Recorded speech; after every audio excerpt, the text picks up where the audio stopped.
No, I mean it's the the savagery and and barbarous treatment. Just leaves one sick in the stomach. Um, and also one has got to really cry out against these um, some of these vets who've been using M99, this drug that we developed in the Copyright 1960s Natural for History the Media. immobilization. No, I mean no punishment is severe enough for those people. I mean to to take a chainsaw and cut right through to the jaw while the animal is alive is sickening in the stomach. Yeah.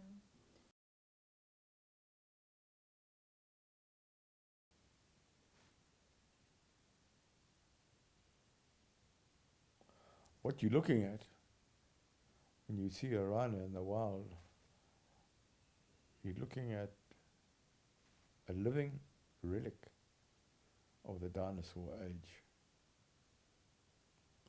And all I can say is from my own experience, when the first time I saw the white rhino, it was on a very misty morning, and I was Copyright standing on the edge of Natural a patch History of bush, Media. and these two animals came out, covered in flies and steam rising off their flanks. And I just looked at them, and something inside of me was very, very deeply moved. An incredible sight, and they have a cry, one of the most plaintive cries of all the animals that I know. And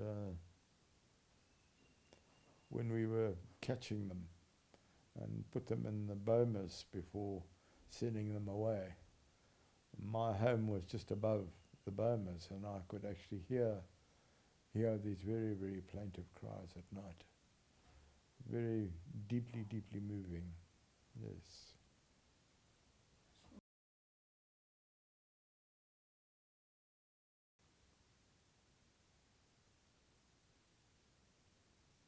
Mm.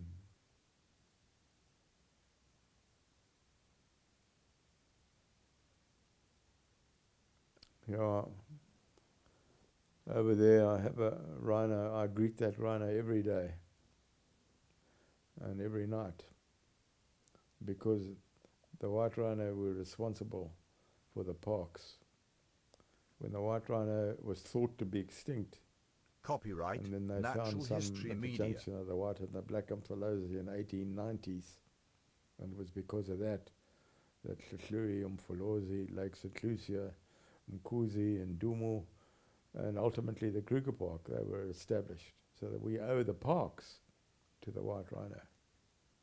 So for me, it's a very, very special animal.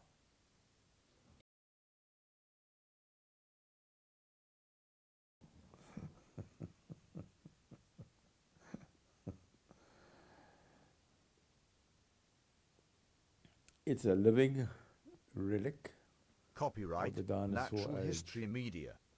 And we humans were probably responsible for the wiping out of some of the early dinosaurs. And I believe we owe it to the world to keep the rhino for that reason.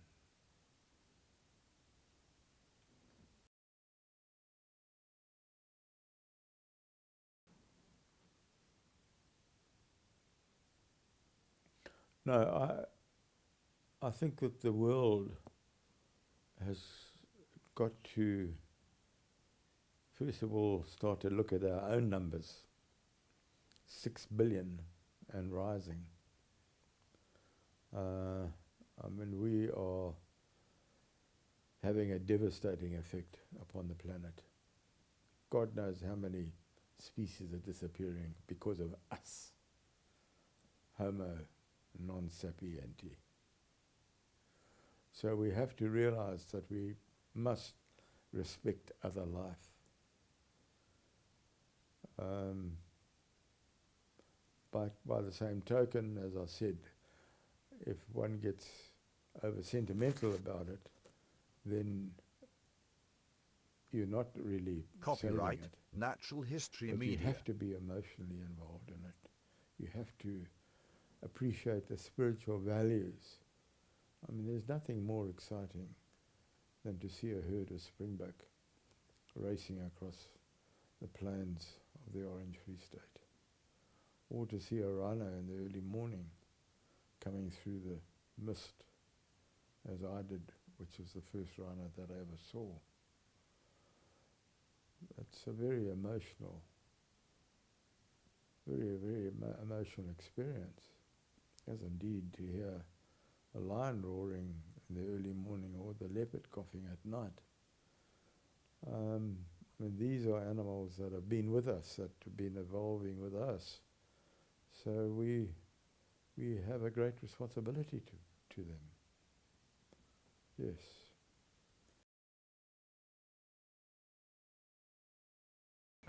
Yes, well, I've been involved with the rhinos since 1952, when I joined the Natal Parks Board and was stationed in various game reserves in Zululand.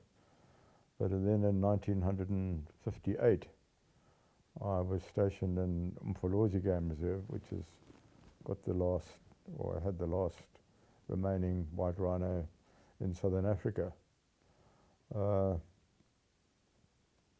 And at that time, there were something like 430 odd rhino in Umfolozi Game Reserve. I had done an aerial count in 1953, which is the first time an aerial count had been done, and we counted 437. And it's interesting to know that at that time, too, in East Africa, there were something like 60,000 black rhino, and in Uganda and the Sudan and the Democratic Republic of the Congo, there were in the region of 2,500 of the northern white rhino. Well, the northern white rhino are now absolutely extinct. The black rhino in Kenya have been reduced to a few thousand. So, and it's only the white rhino, thanks to our work, which really began in 1961 with Operation Rhino, which was the capture and the translocation of excess rhino that we then put into parks like the Kruger Park and the Orange Free State and all the parks and the areas where the rhino had once occurred. And then by 1970, the numbers had grown to such an extent that I was tasked to go to America and Europe and go and sell groups of 20 rhino at a time to the safari parks. And in Britain it was Whipsnade, and in the United States the first one was San Diego Zoo, and they had established a Copyright wild Natural animal History park Media. about 30 miles out of San Diego.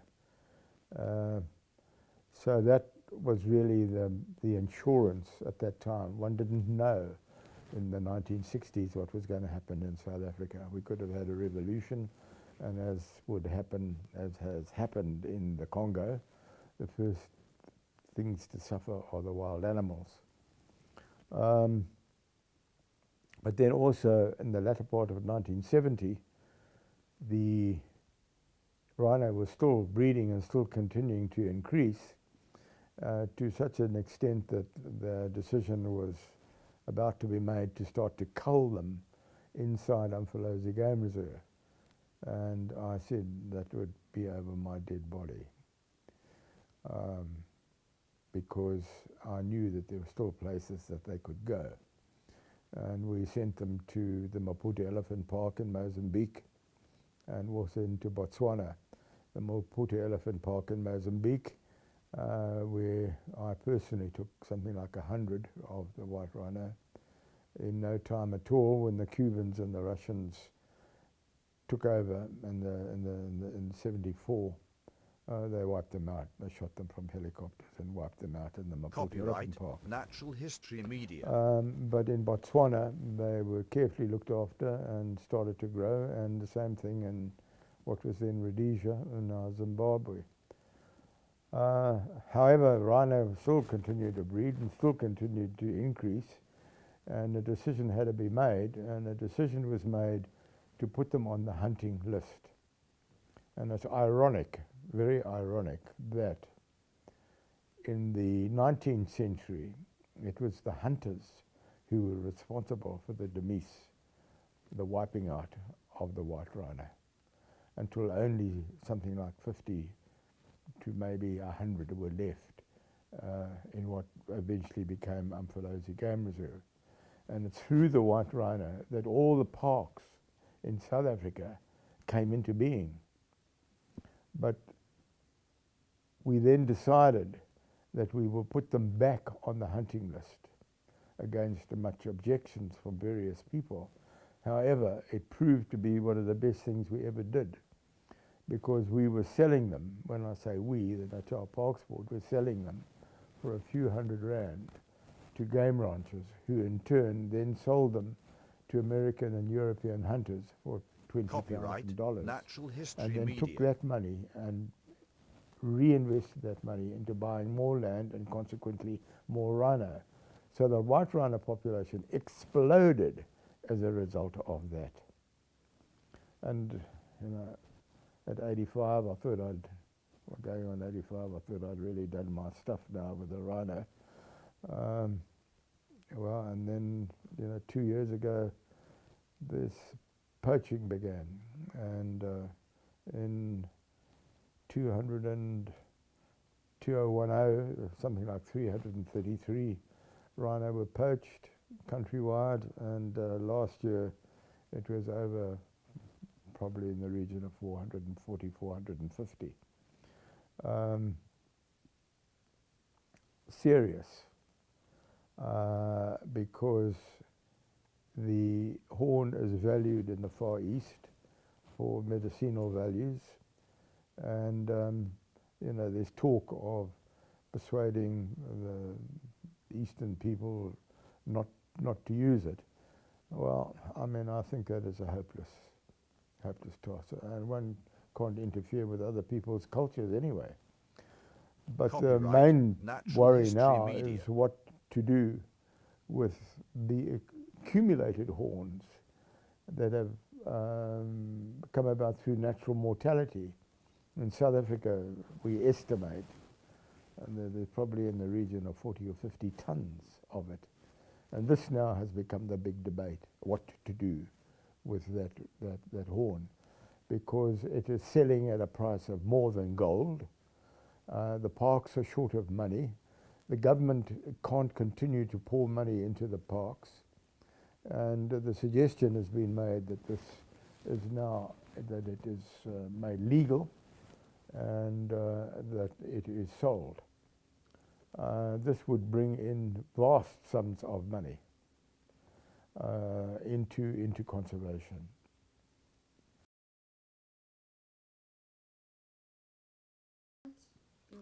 Yeah. Well, the debate now is amongst some is that the rhino could be dehorned, which I'm personally not in favour of. However, I am in favour of legitimising the sale of horns that are being collected through natural mortality. And it's a huge debate, but really what it boils down to in the end is that, is wildlife to be used as a sustainable resource or not? And I think the arguments are between sentimentality and emotion. I'm very emotional about wildlife, but I'm not sentimental. There's a big difference. Wildlife have a deep spiritual value. Copyright And the Natural old History cultures Media. always regarded them in a deep spiritual way. the this golden rhino that they found at Mapungubwe is a case in point. That here these old people revered this animal, and it was a white rhino.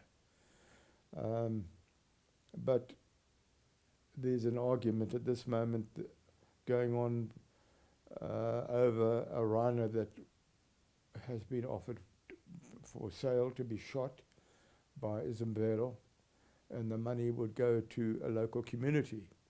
And there's a great howl of objection to this. I can't object to it because the parks are surrounded by millions of impoverished people. And unless we find some way in satisfying many of their needs, there won't be any wildlife at all. So I say again, whereas I'm emotional about it, I'm not sentimental, because ultimately I believe in the survival of the wildlife. It's indeed a survival of our own species. But the poaching is being tackled by many, many organisations, notably the Isabel of KwaZulu-Natal, Copyright, and of course the Natural National History Parks Board Media. in all their different parks. And then many of the private ranchers are spending large sums of money in protecting their rhino, because it is a valuable resource for them. But they have, of course, to shoot them periodically in order to bring in the revenue. And it's not nice to do the shooting, but nevertheless, it's necessary. And I say again, here's the difference between being emotional and sentimental. And I'm very emotional about the white rhino, which I worked with 60 years of my life now. Been very much part of my life, and wildlife as well. All wildlife has been very much part of my life. But I do think that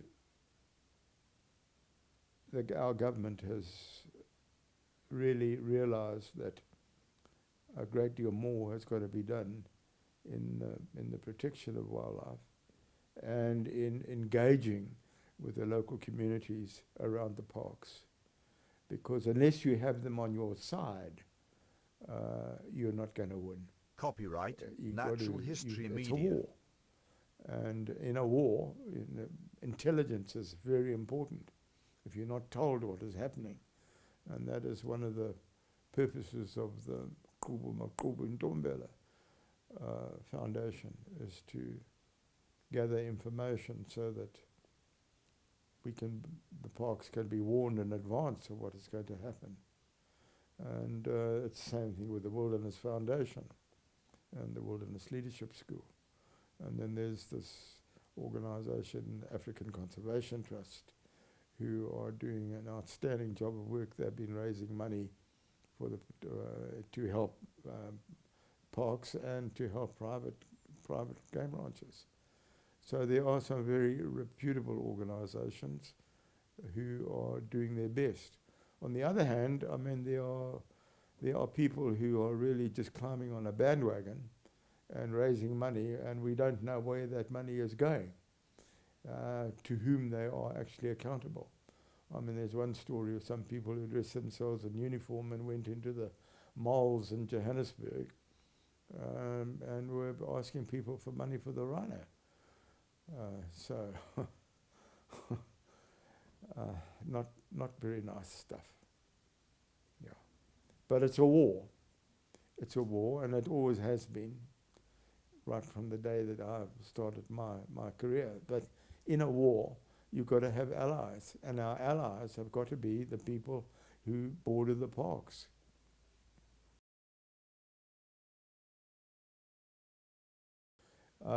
In 1961, the Natal Parks Board took a decision to sell some of the horns that had been accumulated through natural mortality.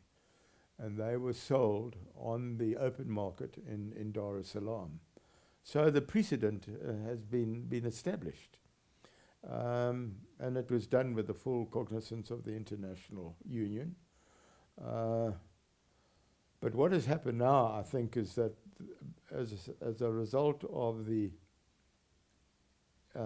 affluence of the middle class in Asia, there is a lot of money available, and the horn has been regarded as being of great Copyright, value Natural History Media. for various ills.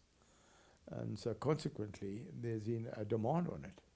And the demand has not been able to be supplied, because after the Kenya wiping out and the Sudan and Uganda, the only other place where there were rhino were here, except of course in Asia itself. But almost all the Asian rhinos have been wiped out.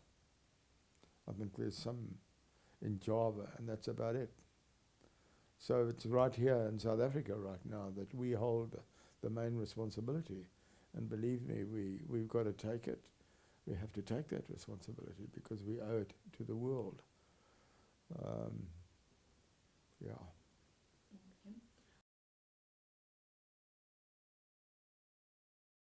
Well, in the last 2 weeks, there was a meeting of the Portfolio Committee in Cape Town, and various organisations gave evidence. The Wilderness Foundation, Andrew Muir, the CEO, he gave evidence. Richard Emsley also spoke, and the World Wildlife Fund. So that now really rests with the Minister of the Environment, and she's got to make a few decisions in order to get the rhino horn sold legally. And I speak again, I re-emphasize, as far as I'm concerned, only natural Copyright, mortality. Natural And the History Media. organisation that I also represent, the Wilderness Foundation, it has to go through CITES. And that could take, I don't know how long. But the revenue from that money, and this is a critical point, could go back into the protection of the rhino and the protection of the park, and also to help the people who border the parks. This is the most important aspect of it all. Okay.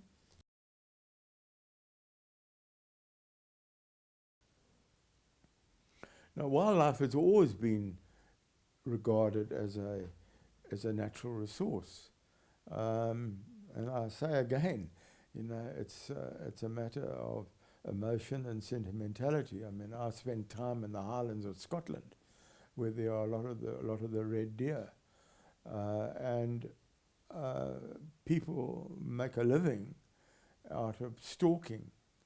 And if you stop the stalking, the red deer wouldn't continue to exist. They would just be taken and used for meat. But the stalking keeps them there, and what a wonderful sight they are in the Highlands. And it's the same thing here. We have, in the 1960s, we developed methods of capture, and a man called Jan Olofsson in particular developed the capture with nets and plastic sheeting. And that enabled us to catch thousands of antelope, which in turn were then sold to game ranchers. And then that expanded the wildlife. So here you have death or life through a way of death. So it's for me, it's not a very complicated subject. What for me is where is there people really genuinely emotionally evolved, and in doing that you treat the animal in the best and the most respected way, or sentimentally you're not really looking at the reality of the situation.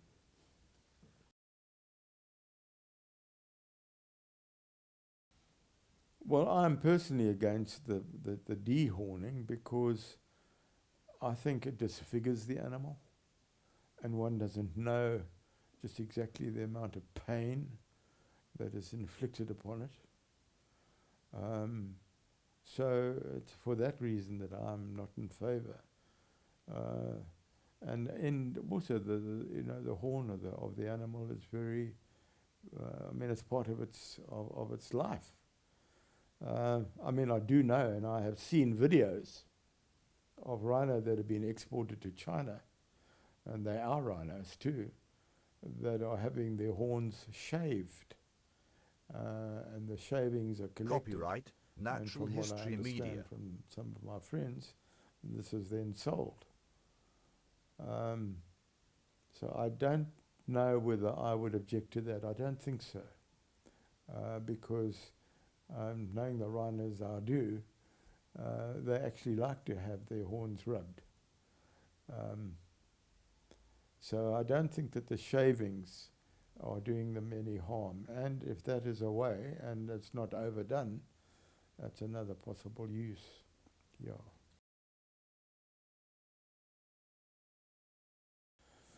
There are people who advocate the dehorning of rhino.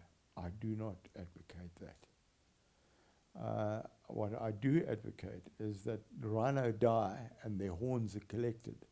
So you have horns that have been collected through natural Copyright mortality. Natural History And Media. I believe that we have in this country in the region of 40 or 50 tons. I don't know exactly, and nobody will actually give the real figure as yet.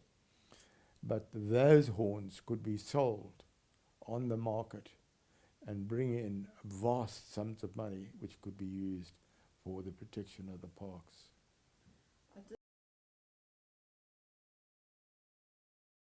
Well, I think that's very dangerous, because you don't know who you're going to kill.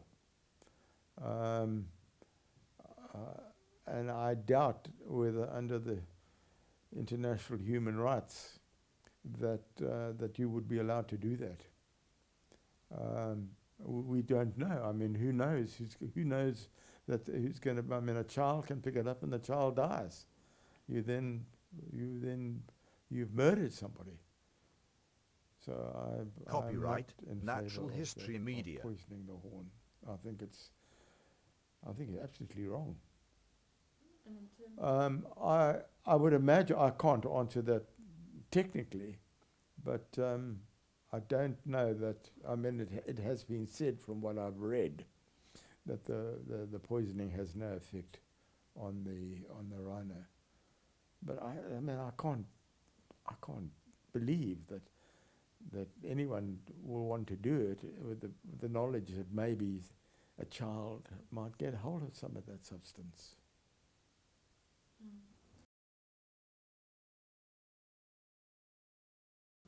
Well, I believe we had it until this poaching started, by taking the increase in animals and selling them to game ranchers, who would then sell one or two to safari companies for hunting, and that kept their ranches going.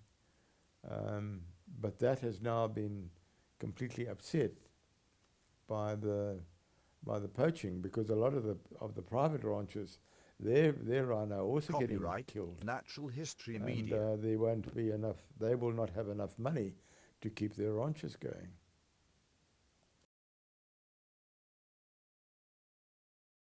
It is thanks to KwaZulu-Natal that the white rhino continued to exist, and also the black rhino, because the black rhino and the white rhino in East Africa were virtually wiped out. The white rhino, the northern white rhino, certainly was wiped out. And the black rhino, which when we started Operation Rhino in 1961, there were 60,000 black rhino in East Africa. And there are probably 2,000 or 3,000 now. But the reason that more white rhino are being shot is because Copyright there are more of Natural them. History Media. In South Africa, we probably got about 2,500, 3,000, and but they have been killed as well, and that is really the worry now. That the white rhino is acting as a buffer. I mean, the black rhino is more seriously endangered than the white rhino is, and the white rhino is acting as a buffer against the killing of the black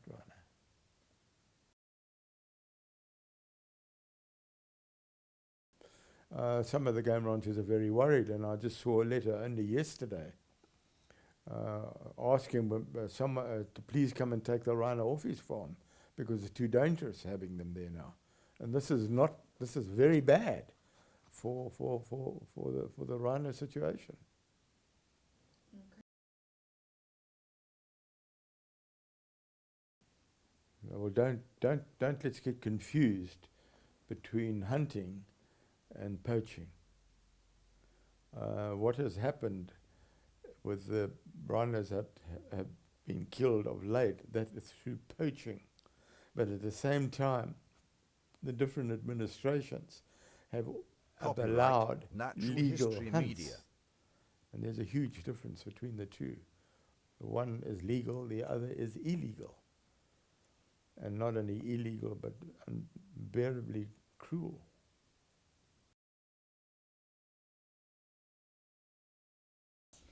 Well, I mean, it's the price of the horn has reached astronomical proportions. I mean, it's worth more than gold. And consequently, the people who are behind it can pay poachers to go in up to 60,000 rand. I think in the region of 20 people have been shot dead Copyright, as a result Natural of History Media. poaching in the Kruger Park. But that hasn't stopped them because the financial rewards are so great.